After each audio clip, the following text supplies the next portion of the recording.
Hola de nuevo. En este vídeo vamos a tratar cuáles son los recipientes que utilizamos habitualmente para el cultivo celular, cuáles son sus principales características y por qué elegimos uno y no otro. Luego también vamos a hablar un poquito acerca de las superficies sobre las que deben crecer nuestras células en cultivo. ¿De acuerdo? Comenzamos con uno de los sustratos, con uno de los componentes de los recipientes de cultivo más habituales, que son las placas Petri. Los conoceréis porque los habéis utilizado en diferentes prácticas a lo largo de la carrera. Las placas Petri son unas placas muy cómodas para trabajar. Como podemos levantar la tapa, podemos acceder fácilmente a su interior y podemos trabajar con cierta comodidad, pero a la vez esto supone una desventaja, un problema en el cultivo celular. Y es que tienen demasiada superficie de contacto y esto puede dar lugar a contaminaciones, puede favorecer que existan contaminaciones.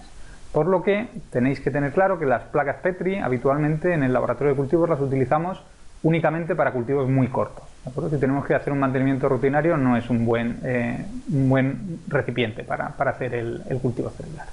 Bueno, las placas Petri se clasifican en función del diámetro disponible, del diámetro que tengan, y podemos estar hablando de plaquitas de 35 milímetros de diámetro o las habituales, que son las que habéis utilizado habitualmente, las de 100. ¿De acuerdo? Es más raro que utilicemos de otro tipo. Normalmente se utilizan las de 100 milímetros de diámetro o las de 35 cuando queremos hacer un cultivo de pequeñas cantidades de células. De una forma parecida a las placas Petri, con los mismos inconvenientes, es decir, el problema de la cantidad de superficie que aportan, tenemos la que se denominan placas multipocillo. Las placas multipocillo están estandarizadas, de manera que todas tienen el mismo tamaño, lo que es en sí la placa, y lo que las diferencia en los diferentes tipos que existen de placas multipocillo es el número de pocillos que contienen. Podemos tener placas que van desde 4 pocillos, 6 pocillos, 12 pocillos, 24 y así sucesivamente hasta placas incluso de 96 o más pocillos.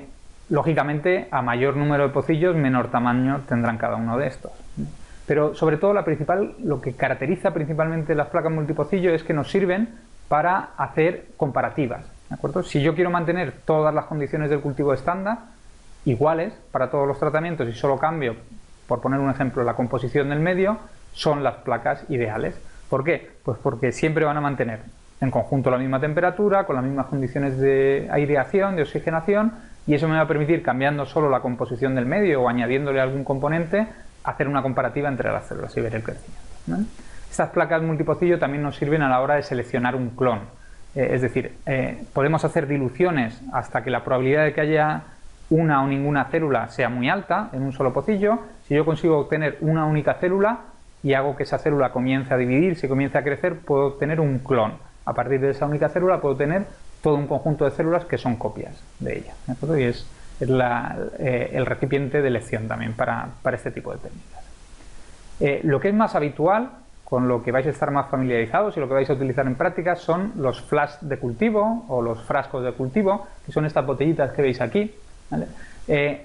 Estas botellitas son mucho más adecuadas para el cultivo celular, entre otras cosas, porque la aireación va a ser solo a través del tapón y por lo tanto va a estar mucho más controlada, ¿vale? Son unas botellitas que están cerradas cuando las tenemos fuera de la cabina de flujo laminar y solo las abrimos en el interior de la cabina de flujo laminar. Se manipulan mediante el uso de pipetas serológicas, lo vais a ver en prácticas, y para su clasificación, en este caso lo que utilizamos es el área disponible para el crecimiento de células adheridas a esa superficie, ¿vale? De toda la botella, solo la cara inferior, en las que están tumbadas, las que están apoyadas sobre la bancada, pues esa cara inferior es el área disponible para el crecimiento celular, y vamos a estar hablando de placas que pueden tener, vais a utilizar vosotros flash que se llaman T25 porque tienen 25 centímetros cuadrados. Podemos utilizar también los que se llaman T75, 75 centímetros cuadrados, incluso unas bastante más grandes, las de 175, que las veréis también en el laboratorio de prácticas. Algo importante es que para poder permitir la aireación de las células, que reciban el CO2 necesario y el oxígeno necesario para su funcionamiento, tenemos dos opciones. Una, o que cuando estén en el incubador tengamos que aflojar un poco el tapón para permitir la aireación, o como existe ahora mismo, como vais a ver en prácticas, que los tapones tienen un filtro que permite la aireación sin poner en riesgo el cultivo para evitar que haya contaminaciones. Esto para células que crecen adheridas, pero es que en el laboratorio de cultivos podemos hacer crecer células en suspensión, ¿de acuerdo? Por ejemplo, células sanguíneas es necesario mantenerlas en suspensión y para ello lo que utilizamos son esas botellas de cultivo, esos Erlenmeyer, que nos van a permitir que las células crezcan. De nuevo también se manipulan desde el tapón puede necesitar quedar abierto ligeramente o tener un filtro y ya veréis cuando hablemos un poquito acerca de las manipulaciones, podemos hacer las manipulaciones como por ejemplo aumentar o disminuir la concentración celular accediendo a las botellas desde la parte superior. Habitualmente estas botellas van a necesitar de lo que se llaman agitadores de botellas, agitadores externos, que hagan un movimiento continuo en la botella para permitir que las células estén en suspensión y no caigan por efecto de la gravedad.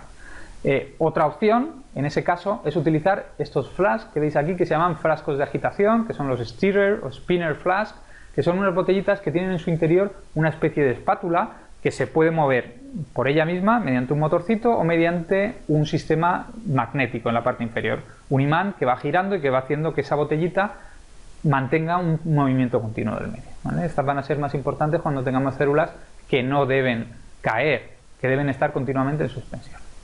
A la hora de escalar el cultivo celular y producir una gran cantidad de células, podemos llegar a necesitar otros tipos de recipientes, como este que veis aquí, ¿vale? Estos son lo que se llaman las botellas de rotación y que lo que permiten es que crezcan las células en toda la superficie. Eso se consigue gastando muy poquito medio, haciendo que la botella continuamente esté girando y eso permite mantener una capa siempre del medio de cultivo encima de las células que las mantiene hidratadas, le mantiene con nutrientes y cada cierto tiempo van pasando por el medio y van recuperando esa capa de medio de cultivo sobre ellas, ¿vale? Como os digo, esto es importante a la hora de hacer una gran producción de células, de escalar el cultivo. Y luego ya podemos encontrarnos pues, con otros tipos de recipientes de cultivo, como pueden ser los portaobjetos, en los que son portaobjetos normales para mirar en el microscopio, pero que le ponemos pocillos en la parte superior y así podemos mantener el cultivo celular. Esto en cuanto a los recipientes. Y ahora en cuanto a las superficies sobre las que van a crecer las células. Porque hay que tener claro que las células pueden crecer sobre una superficie plástica o una superficie de vidrio, pero no van a crecer en condiciones óptimas. Es decir, vamos a tener que hacer algún tipo de tratamiento para permitir que las células crezcan correctamente.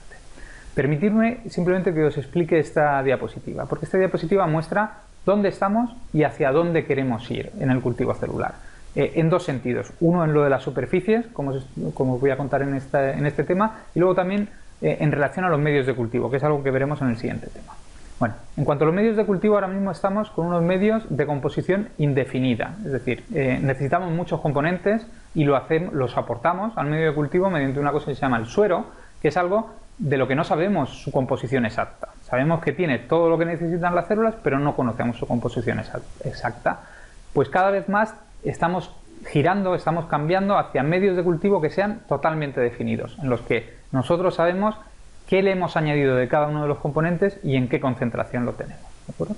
Bueno, eso es lo ideal, todavía no se ha conseguido, estamos en esa transición. En cuanto a las superficies, otro cambio importante es pasar desde el uso de feeder layer, ahora lo veremos, capas de células para el crecimiento de nuestras células en cultivo, y del uso de componentes naturales de la matriz extracelular hacia el uso de componentes completamente sintéticos. Y estamos también en ese proceso de transición, ¿de acuerdo? Bueno, después de esta introducción, ¿cómo podemos tratar las superficies de cultivo? ¿Cómo podemos tratar el fondo de una placa Petri? ¿Cómo podemos tratar la pared de crecimiento de un flask de cultivo? Pues lo podemos hacer de varias formas. La forma más sencilla y la que se utiliza actualmente es el uso de componentes de la matriz extracelular. Podemos utilizar, por ejemplo, colágeno de tipo 1, colágeno de tipo 4, fibronectina, gelatina, laminina, diferentes componentes de la matriz extracelular que son extraídos y purificados de forma natural y que van a permitir que las células, dependiendo del tipo celular, que se desarrollen de forma correcta, que sus integrinas se puedan unir correctamente, que reciban la información necesaria a través del citoesqueleto, es decir, que puedan llevar a cabo su función. Para que veáis lo importante que es el tratamiento con este tipo de componentes, hay un compuesto comercial patentado por una casa comercial que se llama Matrigel y que se extrae, son componentes de la matriz extracelular de un sarcoma de un tipo, de un strain, de una estirpe de ratón muy concreta, esa que veis ahí el nombre, y es un componente que tiene una mezcla de colágeno, laminina y entactina. Bueno, pues el hecho de tratar las superficies con este Matrigel ha permitido hacer estructuras tridimensionales en el cultivo celular. Y eso es algo que ha sido posible, como os digo, gracias a la aparición de este componente. Es decir, que esos componentes modifican el funcionamiento de las células y son importantes. Estamos en esto y lo ideal sería ir hacia superficies tratadas con componentes sintéticos, ¿vale? Ahora mismo se están desarrollando grupos amino que tienen carga positiva o grupos carboxilo que tienen carga negativa que ayudan, favorecen la adhesión de las células, y también se pueden utilizar miméticos, componentes que imitan a los componentes naturales de la matriz extracelular, ¿vale? ECM es Extracellular Matrix, matriz extracelular. Eso sería lo ideal, que vayamos hacia esto. Otro tipo de tratamiento de las superficies es el uso de la que se conocen como feeder layer o capas nutritivas, ¿vale? Y este tiene una gran importancia porque gracias al uso de estas feeder layer se consiguió el cultivo de células troncales embrionarias, por ejemplo. ¿Y en qué consiste? Pues consiste básicamente en hacer crecer en nuestro flash de cultivo un tipo celular que no va a ser el de interés, que va a ser un tipo celular que va a ayudar al crecimiento luego de nuestras células. En este caso habitualmente se utilizan fibroblastos de embriones que pueden ser de ratón, se comenzaron utilizando de ratón y ahora mismo se pueden utilizar humanos también, hay líneas celulares que te lo permiten, y lo que hacemos es cultivar estas células hasta que ocupan toda la superficie de nuestro flash de cultivo y a continuación tenemos que inactivarlas, y para inactivarlos se utilizan o irradiación con rayos X o con rayos gamma, o se puede utilizar también una sustancia que se llama mitomicina C. Estos componentes inactivan su DNA, hacen que esas células ya no puedan sintetizar sus propias proteínas, pero esas células a partir de ese momento nos van a servir como soporte para que puedan crecer nuestras células encima, como veis en la imagen, ¿vale? Eso es una colonia de células troncales embrionarias que están creciendo sobre esas células más alargadas que hay en la parte inferior, que son las fibroblastos. Bueno, gracias a esto se podía trabajar con las células troncales, pero a la vez no permitía su uso en medicina regenerativa por la posible contaminación, ¿vale? Esos fibroblastos, ya sean de ratón o ya sean de embriones humanos. De manera que ha habido que desarrollar superficies tratadas que sustituyan, ¿vale?, a estos componentes de la feeder layer. Bueno, seguiremos hablando acerca de los requerimientos técnicos del cultivo celular en el próximo tema, que vamos a hablar sobre los medios de cultivo, y si tenéis la oportunidad en clase no dudéis en preguntarme todas las preguntas. Gracias.